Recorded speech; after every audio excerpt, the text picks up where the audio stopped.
about me, for a start. I'm a retired science teacher, and quite unusually, really, I'm not an ex-religious atheist. I didn't have to go through a conversion, so I'm not so militant as most atheists, because they've got a grievance, haven't they? Because they've wasted some of their lives being sucked in by this theism thing. Like It didn't happen to me. Ex-smokers are like that, aren't Yeah. I'm not. I'm like you. You're like me. I'm Good. an atheist. Well, I was born an atheist, like we all are, and I kept it. So that's how I got here. Right, so I'm also known as Elliot George, and there's a story behind that. It's because I write books since my retirement, and I've written books that are not anti-theistic and books that are anti-theistic. And I originally wrote in my own name, and I thought when I was writing the anti-theistic things, I didn't want to queer the market amongst the religious Americans, which is where most of the books get bought. So I thought I'd better use another name. So I came up with Elliot George, obvious pseudonym, and but more recently I'm going out as myself, and I'm thinking it was probably a mistake to go down the Elliot George pseudonym route in the first place, because let's face it, Christian Americans aren't going to read books anyway. So they're not going to hate me for coming out with these. This is my latest one. Oh, just put it up again. Yeah, sure. I've got 2 copies with me, and there's a special offer. Okay, plugged up. Right. So is it available on Kindle? No, not on Kindle yet. I have to get that organised. It's available on Amazon and all good bookstores, as they say. So I'm sure you've met lots of believers that come. They bring a lot of misconceptions to the table to debate with you and argue with you, and this is my potted explanation of how to cope with that. These are some of their misconceptions. They often don't understand theory or hypothesis. They don't know what the words mean. They don't know how to investigate. They think argument is superior to observation. They worship authority and tradition and revelation. They think those things are very important. And they don't know what evidence is. And of course they think belief is very, very important. So I'm going to attack all of those misconceptions. Because what they do, coming from that viewpoint, is it leads them to form very unrealistic worldviews. And this can be very harmful to humanity. So you and I are in the same business of promoting critical thinking and respect for evidence. Okay, so let's start with looking at the misconception of the understanding of theory and hypothesis. A scientist thinks a hypothesis is an educated guess. And it's got to be testable. And that makes it an input to an investigation. So then, having come up with our educated guess to explain whatever the mystery is we want to know about, then we have to design a suitable investigation. We were talking about scientific method earlier. And we have to collect evidence, observations, and then only then are we in a position to draw conclusions, which are the output. It's as if we've got a sausage machine, and we're putting all of the guesses and propositions in at the top. It goes through the process, and out come the sausages. So a hypothesis is the starting point for an investigation, It's a proposition to explore. It's Dr. Livingstone on his voyage of discovery, and what comes out is sausages. Okay? Now the conclusions can be assembled into a theory, a string of sausages. And that's a model explanation for a set of phenomena which is based on lots of conclusions. So it's a grand explanation, a model for how things work. And again, it's still got to be testable. You've got to have the possibility of checking it out to see whether it stands up or not. Meanwhile, theists tend to think that a hypothesis can be a very strongly held belief. A presupposition. It's a starting point for them to build on. They don't realize that it isn't firmly founded. And they think that a theory is just a guess. Now, we're not helped by the common dictionaries here, because in a common dictionary it says that a theory and a hypothesis are synonyms. And in common language, we do use "it's my theory" loosely when we should be saying hypothesis. And I'm afraid the cosmologists are also a bit guilty of this, because they will talk about the multiverse theory, and it's not, it's a hypothesis. So we ought to slap their hands for that. So they get those two round the wrong way. But they go on and have something of their own, because they like to think that their belief is reasonable and that it is justified and that it is being tested in some sort of investigation. And what they do is come up with what they call a JTB. Now, JTB passes as an investigation, and it's really not an open-minded experiment. It's an attempt to justify what they would like, what they wish to be true. Okay, so I regard it as this. What you have here is lots of propositions going into this machine. Some of them are actual facts, they're the black ones, right? The white ones are not proven. I shouldn't use the word proven. Have no evidence. And on the way here, you see the operators of the machine are a bit sleepy, but on the way here, we've got some priests who are taking some of the white ones and sneakily painting them black to make them into what they hope are actual pieces of information. And they're trying to get them into the box of knowns, where only the proper black ones are sorted by the evidence scanner. And all white ones are still propositions, they're not knowns, but they can go back and through the machine again, if necessary. So, we have a sort of faux investigation going on here. And the other thing that believers have to bolster their position is faith. Okay? Now, I consider faith to be just a belief on steroids. So it's somebody, reciting their belief muscularly. So I thought, how can I illustrate this? So I was hoping for a picture of a muscular man with a dog collar. Something like that. So I I've got a few of them now. bodybuilder priest into Google. Okay? Whoa, that's way too sexy. This wasn't quite what I expected, but apparently He's an Italian, obviously. he was paying his sex slave out of the collection plate. That's enough. Not what I wanted to talk. Only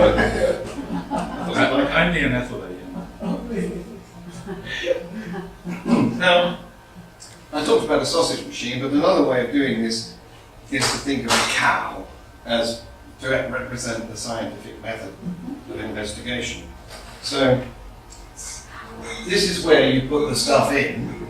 That's all guesses, propositions, hypotheses, claims that people make. And some of them go through the machine and they do not gather evidence and they come out here. These are still failed propositions because they didn't gather any evidence. But some of them go through the machine and get evidence and they come out here. Others not. Others don't even get in because they get vomited out because they cannot be tested. These are claims like for the supernatural, the immaterial. Okay? So there you go, this is a science teacher's view of how the world works. Now, some people will claim that the testing process itself, the cow, Can I ask, can you give an example of evidential information? What do you mean by product here? the product, Yeah. well, this is evidential information. Do you want me to explain that? Yeah. This is a hypothesis which is gathered confirming observations. Okay?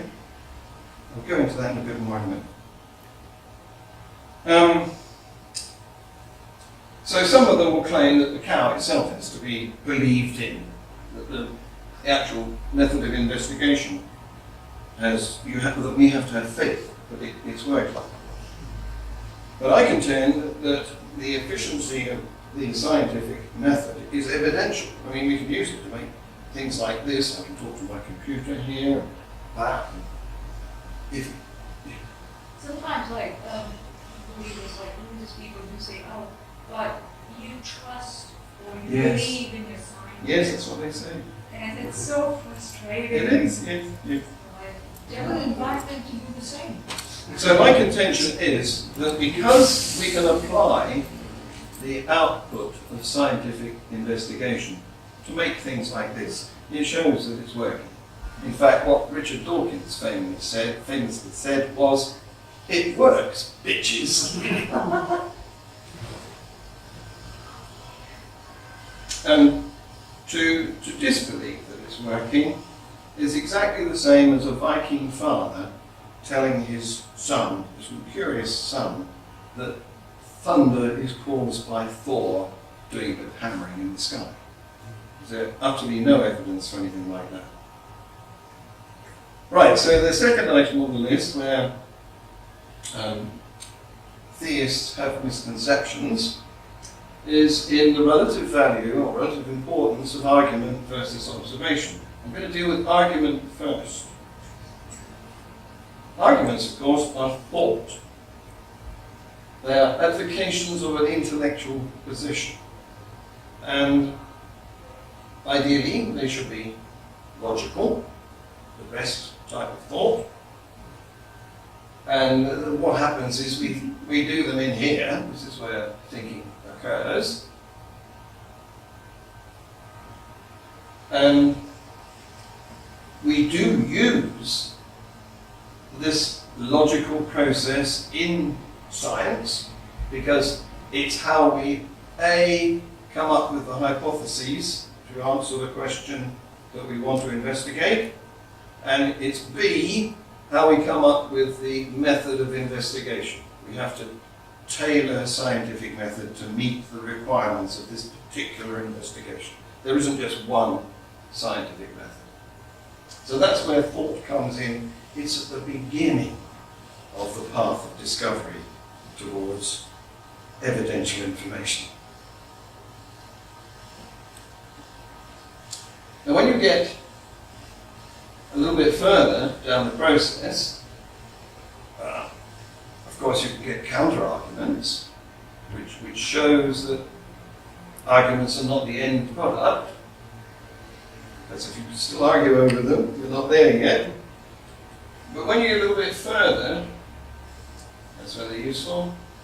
But when you get a little bit further down the process, you come out with conclusions which can be regarded as knowns, as unfalsified evidential information.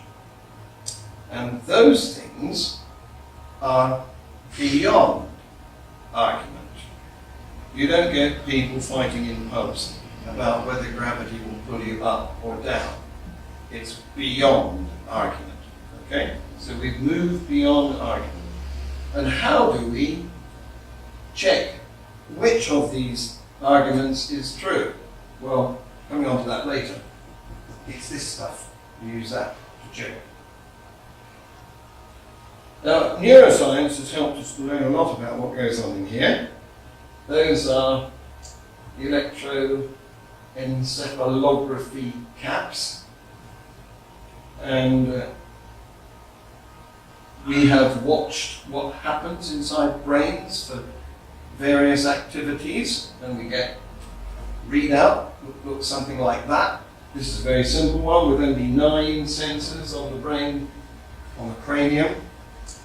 Some of those caps have got 100. And the point is that what goes on inside the head is entirely different from what's outside.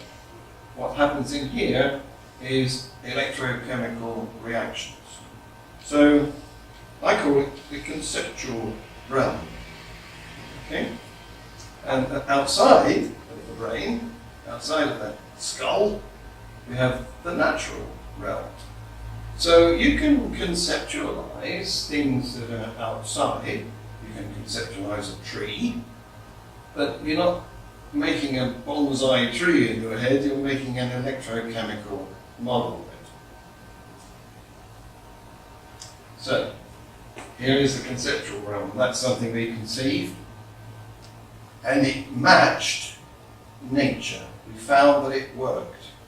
The concept of a jet engine proved to be effective. So that's a good concept, if you like. Here's another concept. That one didn't work. That's the perpetual motion machine. And here's that tree. That's a real concept. Okay? And here's an unreal concept. Okay? So the point is, conceptualization is limitless.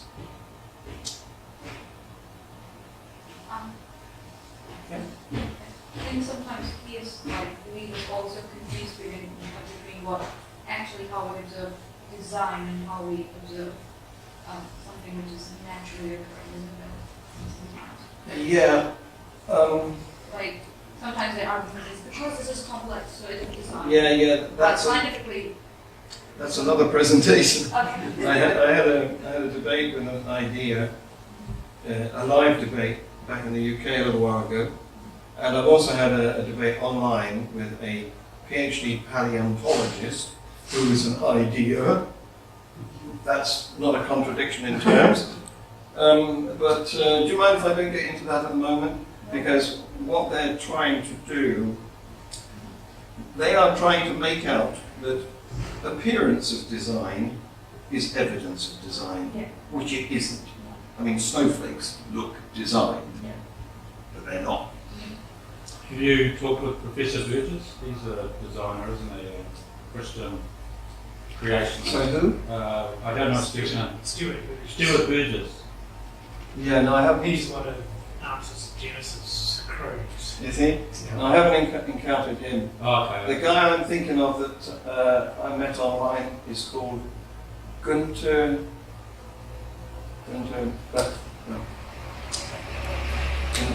Beck or something. Yeah, he's in America, but got a German heritage. Okay. Betchley, that's it. Thank you. That's a funny encounter. Because I met him through an evangelical apologist who I first met on Premier Christian Radio in London. He and I had a conversation, and we kept in touch.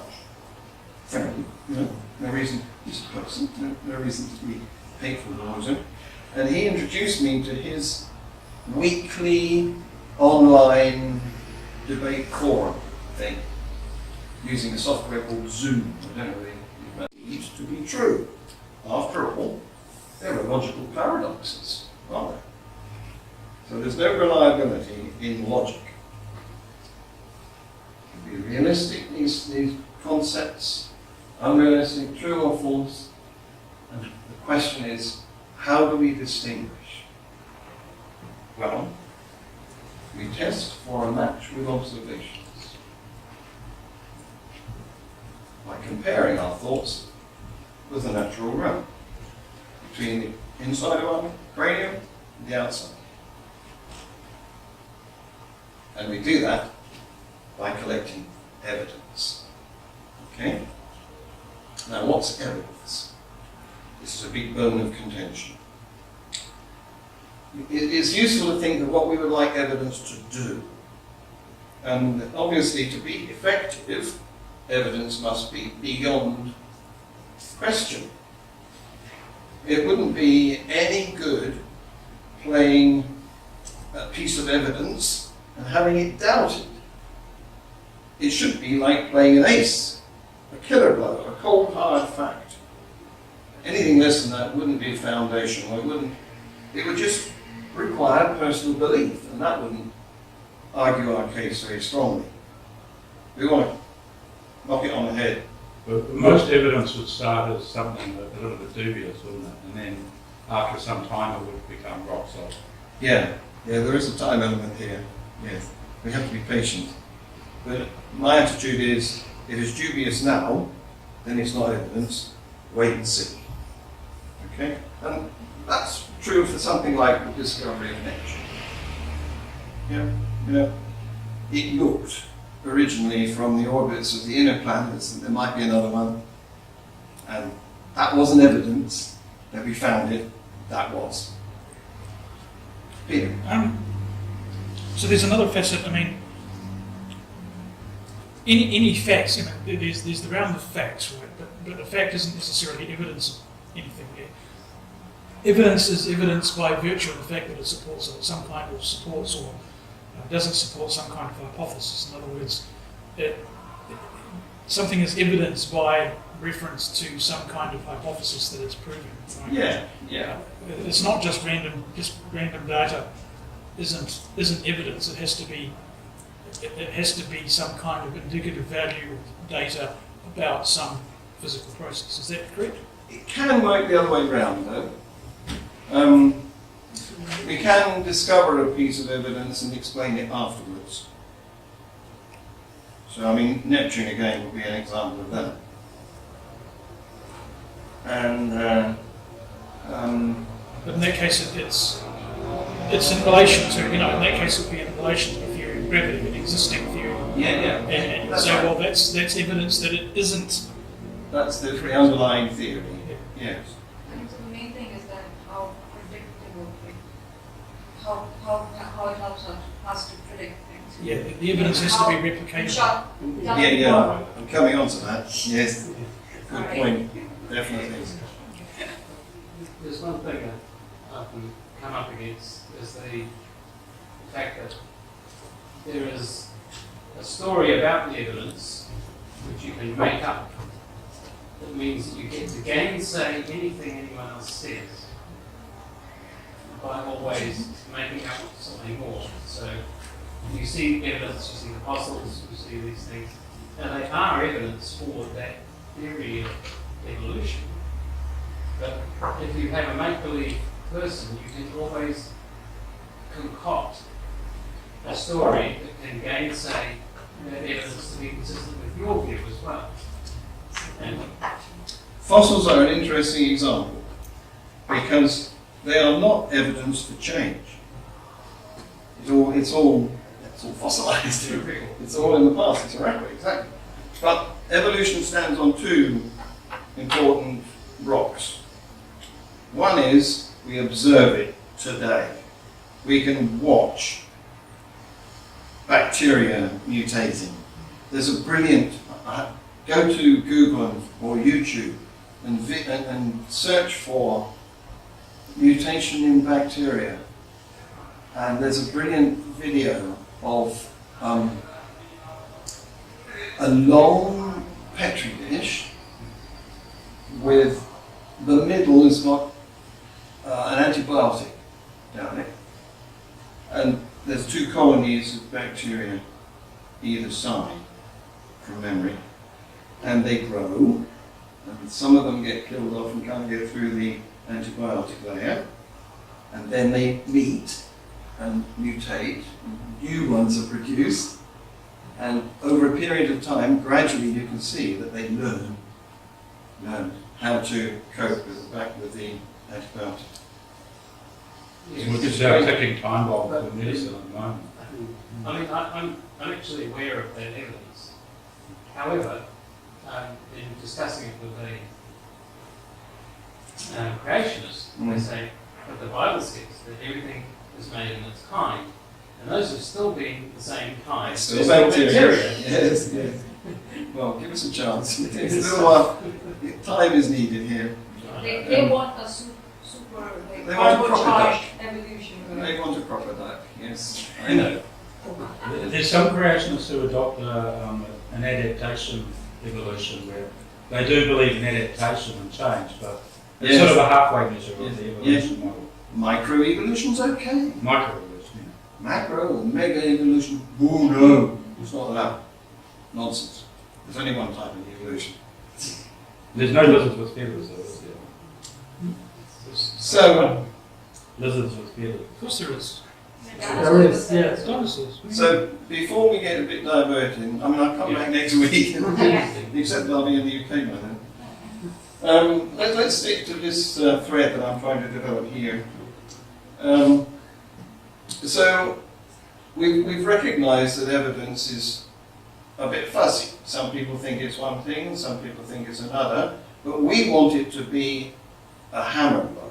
We don't want it to be dubious at all. We want it to be indisputable. So, what might deliver the required standard for evidence? It's easier to say what is not evidence. So I'm going to go through that first. We've just put argument in its place. That's not evidence. Considering you can pay a lawyer to argue for or against whatever case you like, you can't count argument as evidence.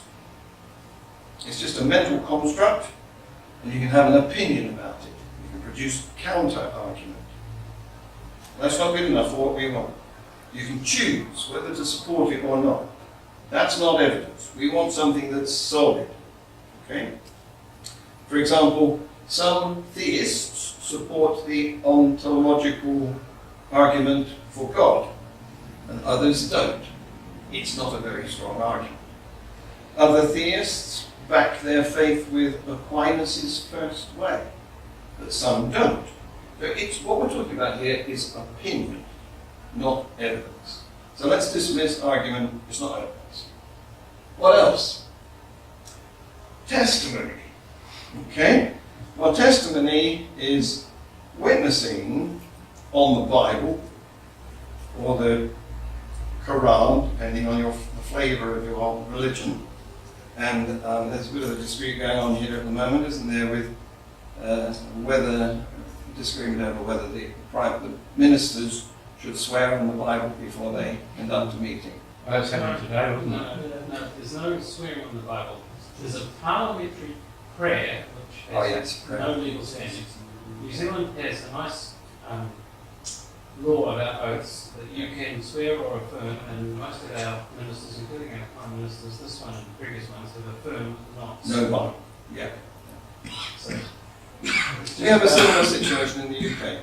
They get inducted when they're first elected, and there's a Bible implicated, but they can reject it if they want.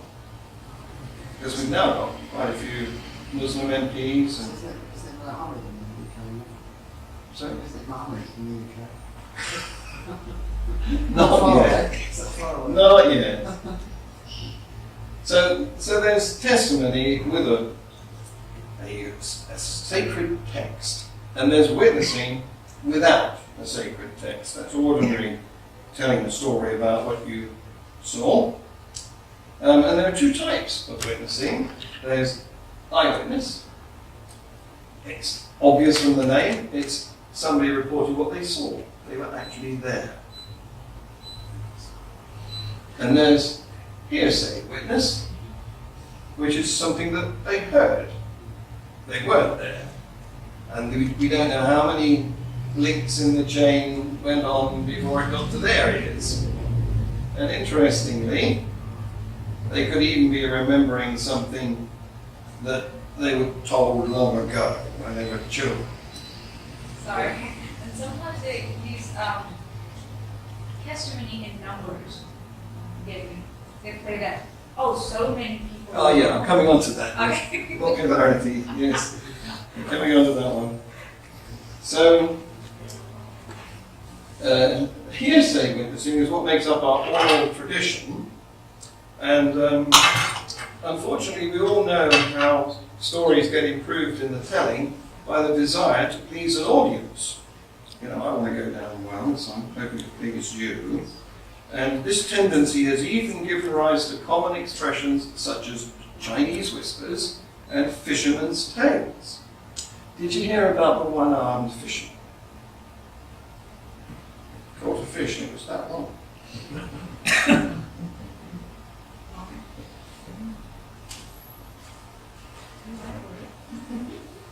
Recently, we discovered that even eyewitnesses can't be relied upon.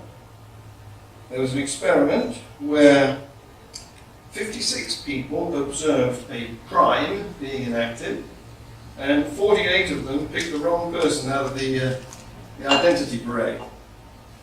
And in fact, we now know, I think it was last year this piece of information became available, that 1 in 50 of us is face blind.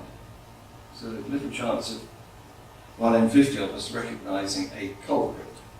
And maybe this is why the Royal Society, which is the world's first scientific club, founded in 1661, they've adopted the motto nullius in vera, which means, from the Latin, take nobody's word for it. Okay? So, witnessing, testimony, none of that's evidence either. It's not good enough. Right? You just can't believe people. They can't believe themselves. They may just be embellishing. So what else? Okay, experience. Now, reported experiences immediately fall foul of the same problems as witnessing. You don't know whether to believe what they're telling you. And how would you know whether the reporter was describing a dream, or an epileptic or psychotic incident, or a revelation or an epiphany? There's no way of telling which of these things is happening when somebody is spinning you a yarn. So, the problem with experience is it's unshareable. I mean, I can't experience your grief, and you can't experience my orgasm. Probably just as well. Now, I personally do see visions. They look like this. Oh no, not there. Wait a minute. Where's it go? I missed it. No, I think I'd have to get it back. Perhaps I didn't include that slide. But I see the migraine aura. I don't know if anybody else get the migraine aura? It's like a shimmering filament of light that starts on the outside of your view, gradually comes into the middle. You know it's not there. You can see it. Like outwards? It's a headache, a migraine. Migraine. Yeah, yeah. So if you suffer from migraine or migraine, then you know what I mean by the aura. Maybe you actually see the collar. Yeah. Well, near where I live, there was William Blake, you know, the poet and artist, and he claimed to see angels in a tree across the road, and it inspired him to write his "And Did Those Feet," you know, it became an anthem. But I suspect he was either on drugs or having a migraine. How will we know? So, I mean, talking about individual experiences is one thing, but even if you've got a group of people, you can still fool them. I mean, Darren Brown, that's the one, Darren Brown, makes a living out of doing fabulous mystical interpretations of, and convincing a lot of people. So you can't rely on experience, even group experience. Now, So we have to trust the government. I know a theistic presuppositionalist will say everything is an experience, including the observations made by a scientist. And a few hundred years ago, I would have agreed with them, because poor quality telescopes enabled Italian astronomer Giovanni Schiaparelli to think he saw canals on Mars. And early microscopists, why are these words so difficult, thought they saw little men, homunculi, in sperms. But things are very different now. Today, instruments make most observations, and computers statistically evaluate their digital output. Often no humans are involved. And sometimes the instruments are in places where men can't go, such as inside a nuclear reactor or on the comet being orbited by the Rosetta spacecraft. So no sort of experience is good enough to be considered to be evidence. Here's a woman. She reckons she's had a lot of experiences. What do you think? It's got an interesting hairline. You're not convinced, are you? That's the measure of the importance of experience. So what else isn't evidence? What about intuition? Now, we can intuit things, but we can't rely on it being correct. For example, for I don't know how many hundreds of years, men thought that the sun went round the planet. That was an intuition. They saw it come up there and go down there. The next day, it came up there again, so it must have gone underneath. It's an intuition. It's wrong.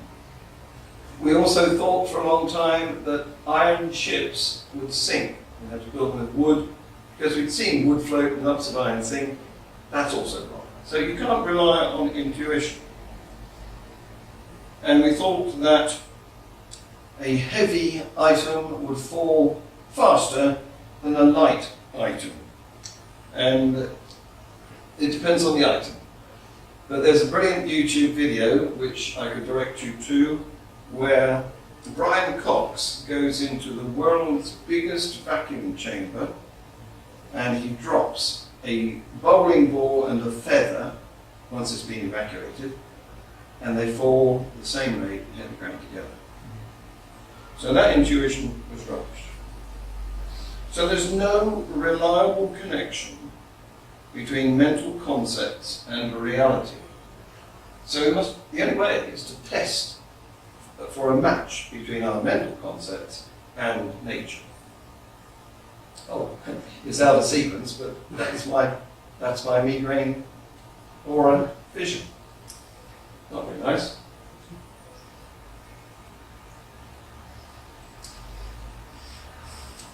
So we're coming to the end of what isn't evidence. Now I contend that books are not evidence, because books are records.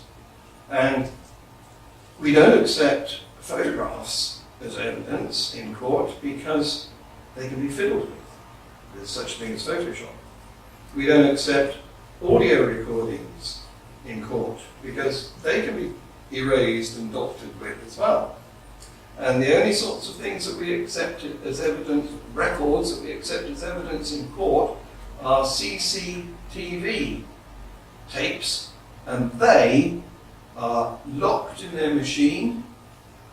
Only the man with the key can get them out, and then he has to sign, the next person has to sign that he's received it. It's a chain of command, and then they come to the court. And they can't have been fiddled with. So those are the only sorts of records that are good evidence. Books, meanwhile, they can't be taken at their face value, because of course there's Harry Potter, isn't there? But one thing you can do with books is verify them. This is a book. All theisms, all religions are based on a scripture. By the way, scripture is just a different word for writing, which makes you suspicious in the first place. Why are they using a special word? They're using it to make it sound important and give it credibility. Now, what would you think if I used a capital H whenever I said he, referring to Charles Darwin? You would think I was trying to sell him, wouldn't you? But you don't need to do that for Darwin, of course, because he's not a scripture. It's interesting the way that believers misuse language for their own propaganda purposes. And there's a chapter on that in here. Holy and sacred. And these are religious words that have no use in the secular conversation. They are like the Google AdWords of the religious community.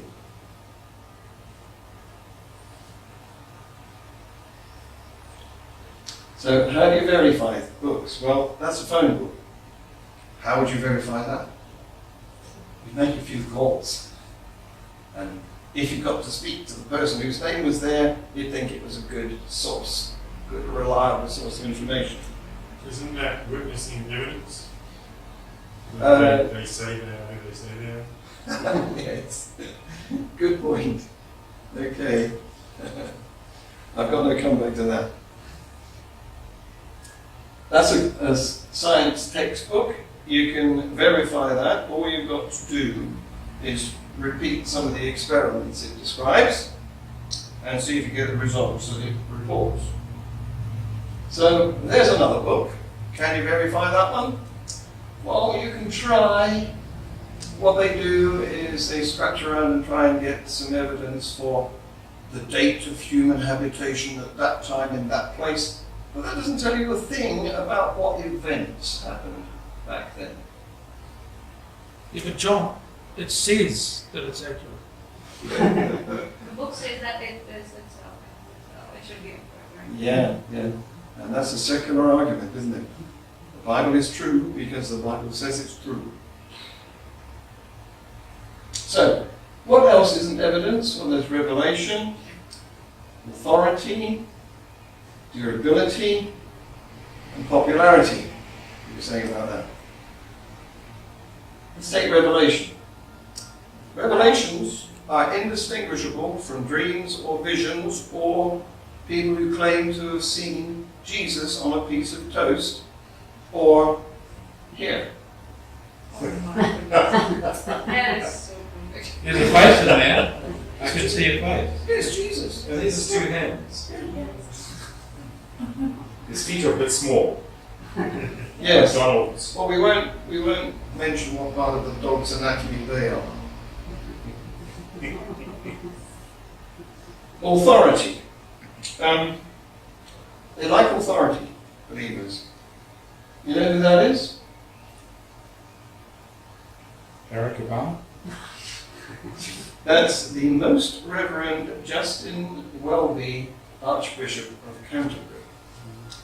And he recently told the BBC Songs of Praise programme, just after the Paris terror attacks, that he was left asking where God was in the victim's time of need. Look, this is all very well, but isn't it time you did something if you're there? What did God say? Asked whether the attacks had caused him to question where God was, he said, "Oh gosh, yes," and admitted that they had found a chink in his armour. "Yes, Saturday morning I was out, and as I was walking I was praying and saying, 'God, why is this happening? Where are you in all of this?' And then engaging with God, 'Yes, I doubt.'" So he doubts. He actually did it before too. Back in 2014, he had a light-hearted but personal BBC interview with people in Bristol Cathedral, and he said, there are moments, sure, where I think, is there a God? Where is God? And he quickly added that as the leader of the world's 18 million strong Anglican community, this was probably not what the Archbishop of Canterbury should say. Jesus, he's like closer than 80 years. Keep taking them away. Durability, they like things with tradition, something that's gone on for a long while, and it's the same story, isn't it? These are ideas that went on for a long while, we know they weren't true. You can see the ownerships and the objects, you can observe those. And that's where religious people get you every time, because it's like saying, Australia's over the ditch, but yeah, if you've been there, you can't prove it. It's the same as the sun going around the earth, because you can't prove it. Well, you can. I mean, you just make a ship out of iron, it'll fly. Yeah, you can see a ship, but you can't, that's what I mean, you can see a ship, you can stand in it, you can sit near a line. But that's the creationist, always their argument is always, They want to see they them. will use the one about the sun and the earth, Well, because you- that's the one you can't prove. You can use a GoPro and you can move and you'll see that. It will rise high enough, you can see the Yeah, curvature. but these albums come where I'm coming from, there's Yeah. some things you can't prove. What happened- Neptune, for example, you Yeah. mentioned earlier. What happened in the case of the heliocentric solar system was it Copernicus who observed orbits of moons around planets and thought, I wonder, and we worked it out from there. There was Copernicus that just got the other one. Yeah. Copernicus. Listen, when I was a teacher, I had to be very careful to say Copernicus, because if I didn't, they'd say, Copernicus! Sure way of losing it. No. Popularity. Islam is popular. Hitler was popular. And people love Lady Gaga. I can't for the life of me think why, because there you go. So popularity is no evidence either. So please remember,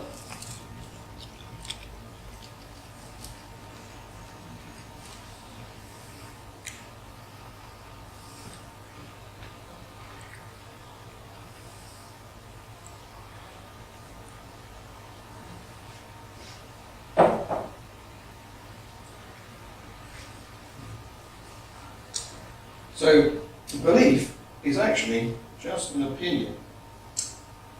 So what is evidence? Eh? What is it then? It's shareable, repeatable observations.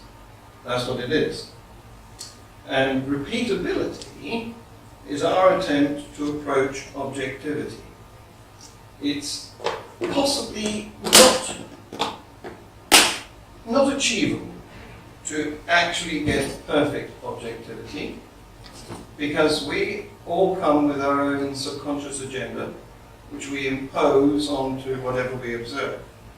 We have an expectation, and we try and make the incoming data fit our expectation. So, getting observations to be repeatable is as close as we can expect to get to objectivity. And it's on the principle that you can't fool all the people all the time, you know? So, what do we mean by repeatability? Well, it's not just doing it today and doing it again tomorrow. That's one way of getting repeatability, but there are other ways. You can make observations from different places. I mean, in laboratory terms, you can get one observer at one side of the laboratory and another one at the other side of the laboratory, and they can compare what they observe. In cosmological terms, you can get a telescope in New Zealand looking up at the sky, and a telescope in Bristol looking up at the sky at the same point of the sky, and they can compare what they observe. So that's another sort of repeatability. Different means of detection. One telescope could be using light, another telescope might be using infrared or microwaves. So these are different ways of getting repeatability. All gravitational wave. I'm sorry? All gravitational wave. Yeah, exactly. Yes. A new weapon to our bow. Yeah.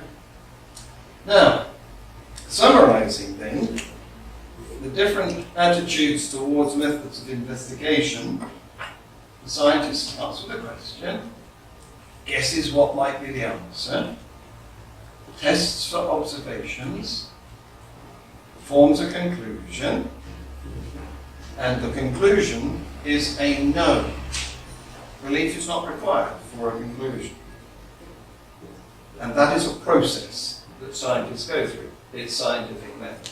Meanwhile, a theist starts with a question, usually rummages around for some ancient guess or claim, and then they decide that that's good enough. I'm not going to investigate that. It's a strong proposition. It's my presupposition. I'm going to have it. But if they do investigate, they do this faux investigation by reinterpreting the ancient scriptures.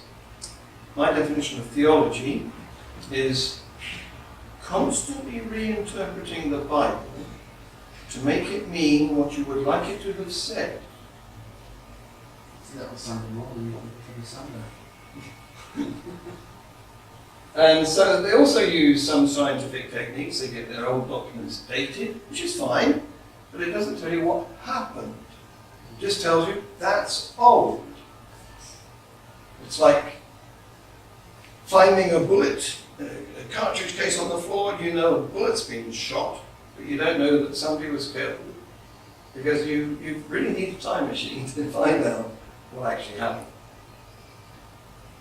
And they come up with their version of a theory or conclusion, which is this justified true belief, which is no such thing. And their outcome is not a process, it's an agent. They're not looking for how the mechanism occurred. They're looking for a being to point the finger at. God done it. I'd make the observation they don't start with a question at all. They start with an assertion that God exists and everything flows through us. Yeah. I was thinking of something like, you've got young children pestering about why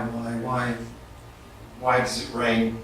And very often a parent will say to shut the child up because it's annoying. The rain god done it, and I'm sure that this is how the original God concept began. That and the fact that it's very comforting. Not knowing, people say that ignorance is bliss. It isn't. Ignorance is frightening. You really want to have the comfort of understanding in order to sleep at night. And saying God done it is an easy solution. It's a lot easier than actually finding out. And it gives you that peace of mind. Actually, heard a sleep scientist talking about that. She said the biggest leap of faith we make is that we wake up the next morning. Yes. Yes. Otherwise, you'd be asleep. That's right. So, looking at belief, how valuable is it exactly? Well, this person's got a belief.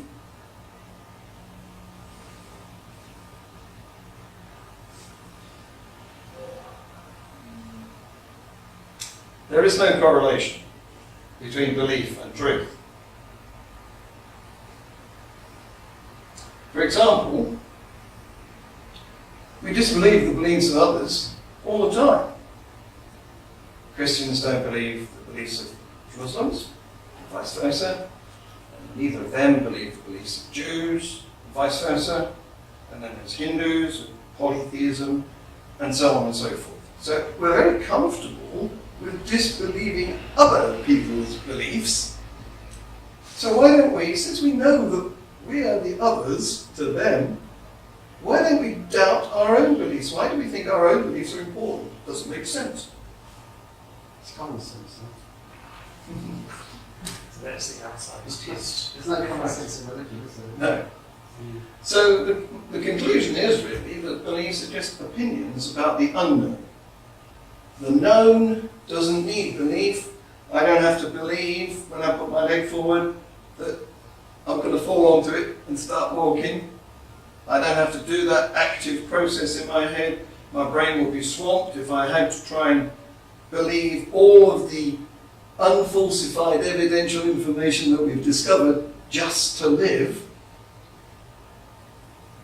So beliefs are not about what is known, they're about what is unknown. That's where it's appropriate to believe when you don't know. Okay? And that is the problem with religions. They've all got their own different beliefs, and difference leads to division, to disagreement, to demonization, and to conflict. So I maintain that belief is unimportant, or should be regarded as unimportant. My mission is to try and devalue belief in the minds of the population, and to up the importance of knowns, of evidence. That's what needs respecting. One question there is that surely the importance of belief to many of these organisations is that the belief underpins human power over others. Oh yeah. And they're interested in putting forward those beliefs, even if they don't believe them, because it underpins their power. Yeah. So, Well, I don't even believe that a certain sort of political leader that everyone goes on about in America do you know, actually believes the religion he's putting forward. yeah, do you know Bishop Shelby Spong? Yeah. Bishop Shelby Spong retired, I think he's Connecticut, on that side of the US. And there's a great YouTube clip of him saying that religions are in the control business. That's why they make people born again, because their children once more. And you can control children, you can't control adults. That's the whole idea here is to get control. There's a believer. What do you think of him? Do you think his belief was reasonable, rational, useful? Or do you think it was nonsense? Is that true or was it well documented? That he believed in astrology? Yeah. Well, his wife did. Exactly. No, not the same thing, but she obviously had a big influence over him, especially as he became increasingly Alzheimer-y. So it amounted to the same thing in terms of the decisions that were being made at the time. They were consulting the runes or the cards or the tea leaves or whatever. So belief's just a personal opinion, we all recognise that, and we can all have our own opinions about the beliefs of others. Therefore, this goes on to a bit about knowns. Here's an example where it's appropriate to believe. I believe my horse will win. And there's an example where it's inappropriate to believe. You can't alter the fact. So, beliefs can be false. They're personal opinions about the unknown. They're conflicting. Disbelief is reciprocal. They need protecting by laws with punishment for people who disobey. And they die. There's about 3,800 dead religions that have died out because their believers have either stopped believing in them or have died themselves. How many religions are there now? It's about 2,700 active ones. No, there's not that many active ones now. There's half a dozen of the main ones. There's a lot of, what do they call them, native religions. That's not the right word. In West Africa, they've got a god who's called, not Ngulungulu, I can't remember. But they're dying out rapidly. It's a bit like Welsh. Learning to speak Welsh gives you access to another 6 people who can speak Welsh. That's me. Sorry, Peter. The Iranians and the Atheists Society, Yeah, there's lots. And there's about 32,000 different denominations of Christianity. So, although we've extinguished 3,800 old Norse, Egyptian, Greek, Roman gods, we've still got lots of little cults. You have to say the true ones of Islam. Oh, yes. That's not true. I've got a great cartoon about that. It's not on this slideshow, unfortunately. Marketing. It's in this book, cartoon about that very thing. It's brand Right, so that's the message. And, oh, there's another slide. Yeah, you know who that is. Unfortunately, He's a believer, it's not quite the same. and this is what he said. His beliefs caused 2 wars. Isn't it true that every president has to be religious to be a president? Yeah, you can't get You can't elected. be an atheist. You can pretend. Practicality. You can pretend to be, you've got to have something It's religious. just not open. And you can't be a Mormon anymore, although they have one in the history. Yeah. So that's, that's what happens if you make belief in a position of power, of control, of deciding political actions. So, what do you think? Should we base our decisions on beliefs? Totally.